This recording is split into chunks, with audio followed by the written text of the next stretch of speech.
Say folks, in this video I am fixing to show you how to grill the perfect steak. You heard me right, the perfect steak. I'm going to show you how to buy it, what to look for, how to prep it to get it where we want it, and how to cook it to the exact doneness that you want. So stick around, you're going to enjoy this one.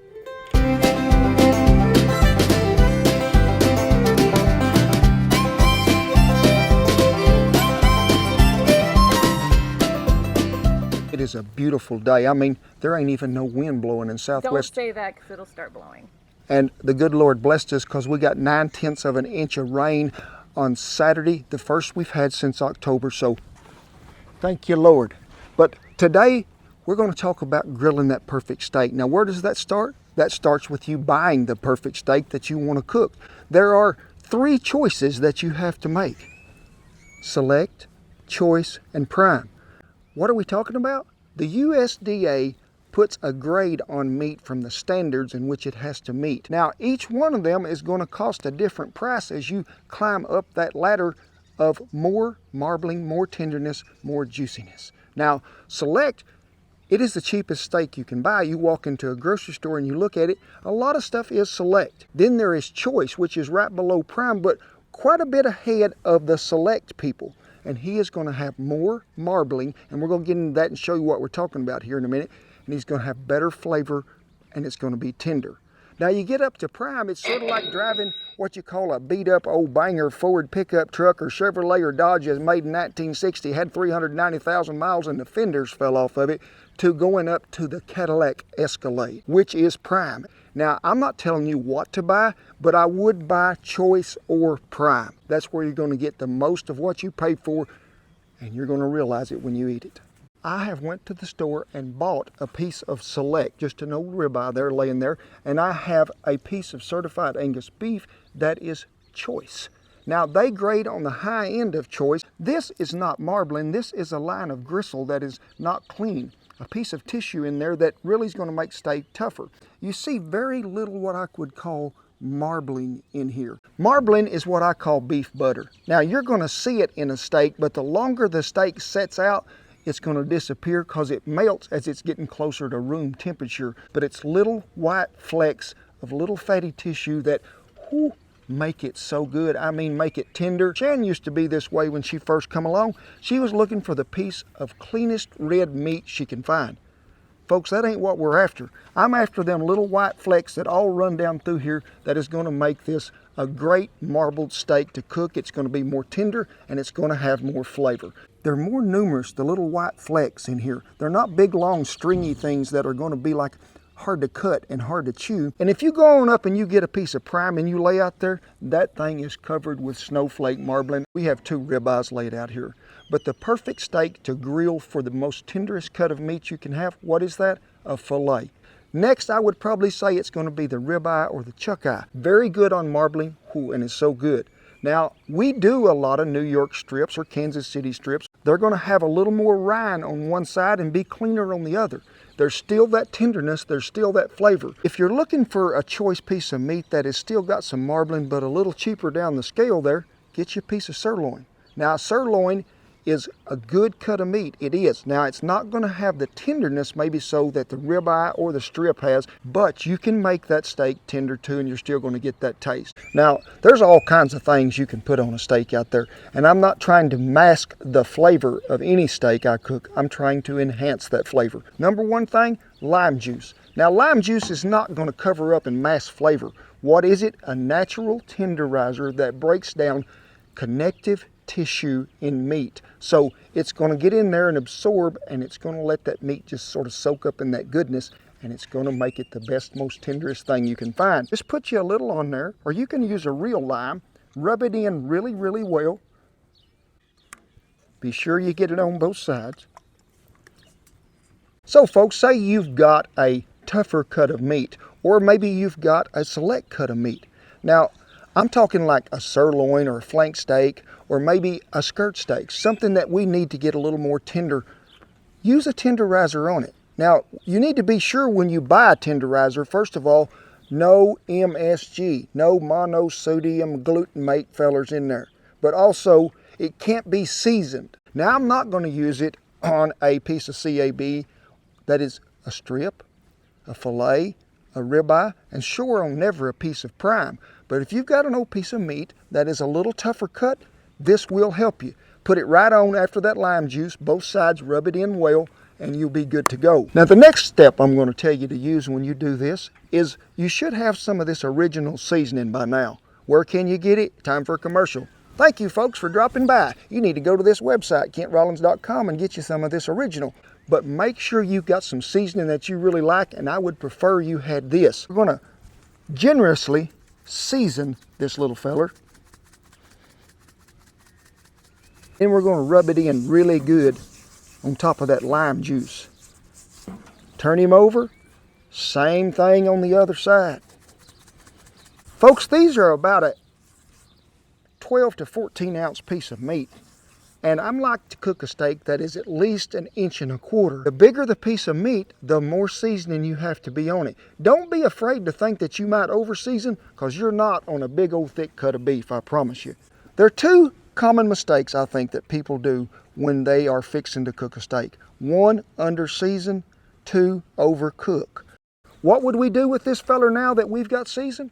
I'd put him in a Ziploc bag, a good trash bag, depending on how many I'm doing, and I would let him sit in the ice box for 4 hours. That lime juice and that seasoning will get in there, and things are going to become even more tender, and a great flavor enhancement is fixing to take place. The next step is we're fixing to go to the fire.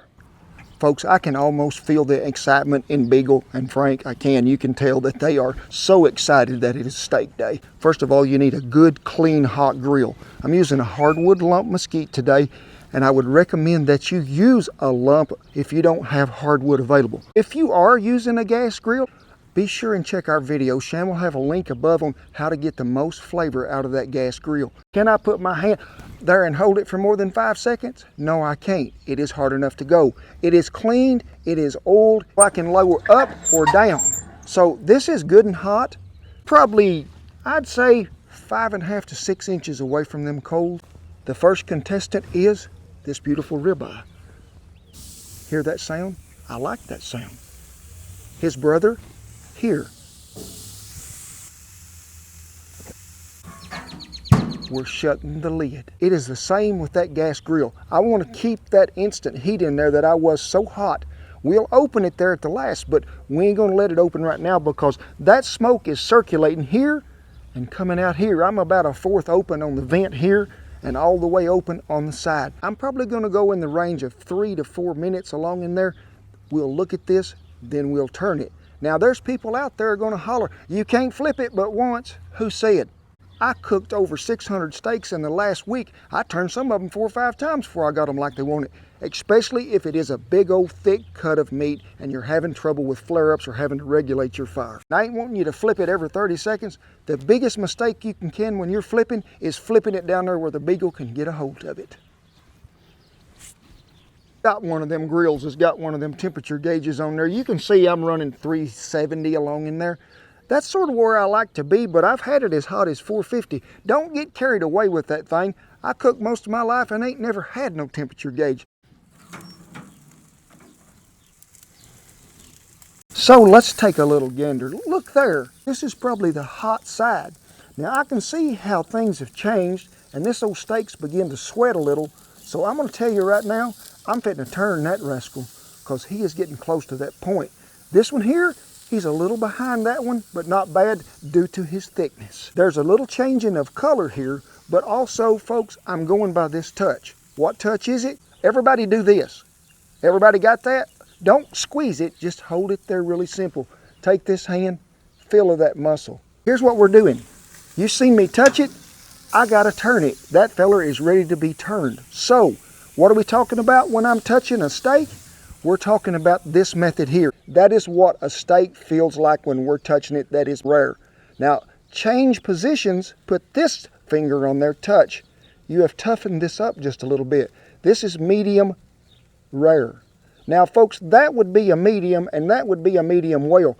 But if you're having to do that, cut them 2 fingers off. Like I told you so many times, he done died once. We ain't gonna kill him twice. That he is pretty close to what I would call medium rare. So I'm gonna set him up here while his kinfolk is getting ready to be there. I have cooked a lot of meat with a big old long spatula where I could turn it over. Never am I going to use one of them meat hooks to where I reach in here, grab that rascal, pierce it. What happened when you pierced it? You're letting some of that juice out. He's a little on the rare side. That's what I'm after. A rare and a medium rare. We got to let it rest about 5 minutes before we ever serve it. That way when you slice that piece of meat, we have done created that thing to where it's holding the flavor in. If you go to cut a steak, you're in a steakhouse or something like that, and you cut it and everything's running off of it, they didn't hold that meat. When you cut that steak and you're going to serve it, always remember, you don't have to worry about it so much with ribeyes, strips like that, but a piece of flank, skirt, brisket, something like that, always cut against the grain of that meat. Now, that is what I would call about medium rare. So, where are we looking at here? What I would call about rare. That is what I'm after. I wished you were here. I do. But since you're not, here's what we're going to do. I'm going to give your bite. Nigel, I know you're out there watching, my friend. From down there and down under in Australia, the beagle just got Nigel's bite. Frankie? Stan, Harrison, Mantooth, I know you're out there, my friend. It's a little shout out to 2 people who are always commenting. And don't forget to comment on our videos because I try to answer every one of them. Now, folks, you didn't see a bunch of juice run out of here, but as channel zoom in here, you can see that juice is all still in there. So, folks, I hope you learned something today. I hope you did. How to grill the perfect steak.